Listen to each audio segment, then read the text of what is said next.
My name is Shannon, and I was in the 1988 Oakland Elementary School shooting in Greenwood, South Carolina. I was in the cafeteria with my teacher and classmates, and we had just sat down to have our lunch when a gunman entered into the cafeteria and shot my teacher, who I was sitting beside, and then three of my classmates.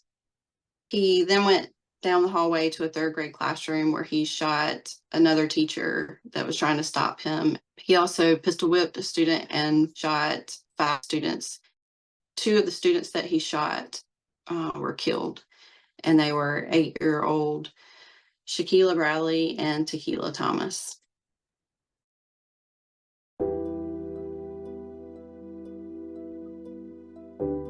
The shooting absolutely shaped who I am today by changing the way that I view the world. It completely stole my innocence. And at 6 years old, it was a realization that there were horrible people in the world and that really bad things happen to people who were innocent. And that stuck with me. Another part of that, besides just the shooting, was that we didn't acknowledge it. And we went back to school 3 days after it happened. It was more important to get us back into the school and to move on. And that was the message that was shared with all of the adults, was the best thing to do is move on. And by moving on, it meant not talking about it. So it also shaped me for a long time in a way of how I would deal with emotions or not deal with emotions, because we didn't process what happened. And it took a really long time for me to start seeing things in a different light and try to take away something positive from it. But it took one person telling me after 30 years of not talking about it, that what I felt from that day was normal and that I wasn't broken.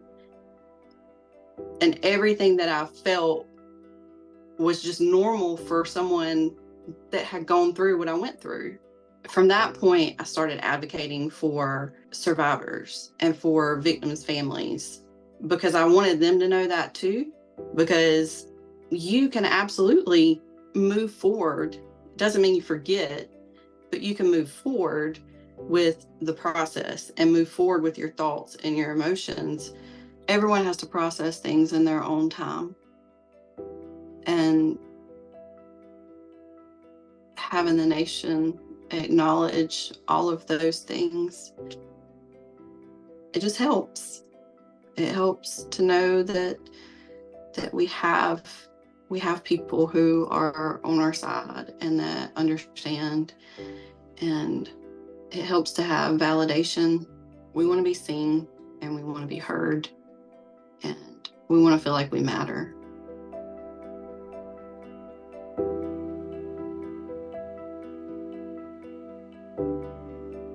Social acknowledgement is more than just posting a picture or talking about it on the news or putting it on the front page of the newspaper immediately after something happens.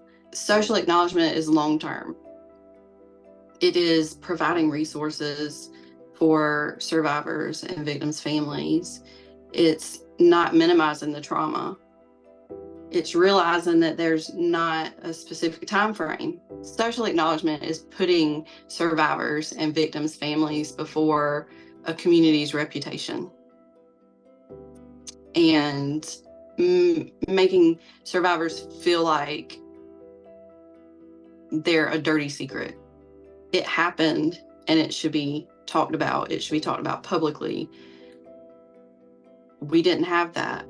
Things have come a long way since 1988, and thankfully there are resources for victims and survivors, and those resources I really wish were available for all of the survivors before that started.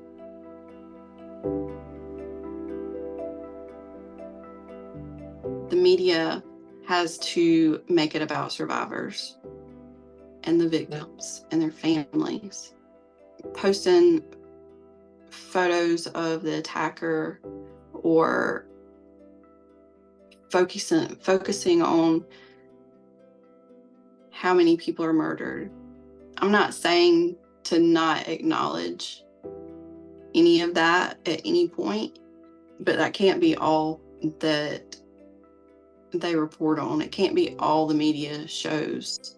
We didn't ask to be in the situation that we were put in, and we didn't ask for the attention.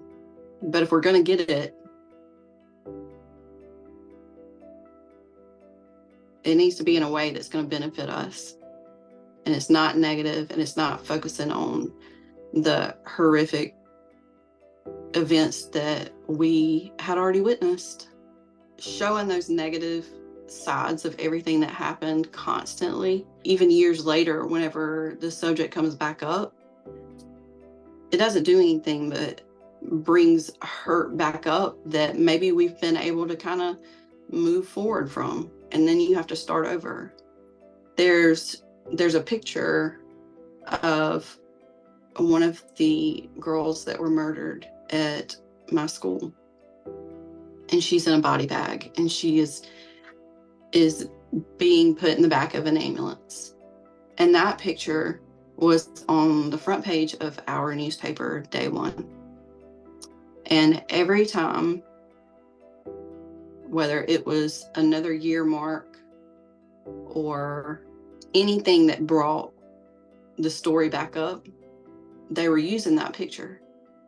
And the family knew that was their daughter, that was their sister that was in that body bag. And they don't need to see that. So have empathy for all of us. And what would you do if it was your child? To hear more from other survivors, visit the Supporting Mass Shooting Survivors website.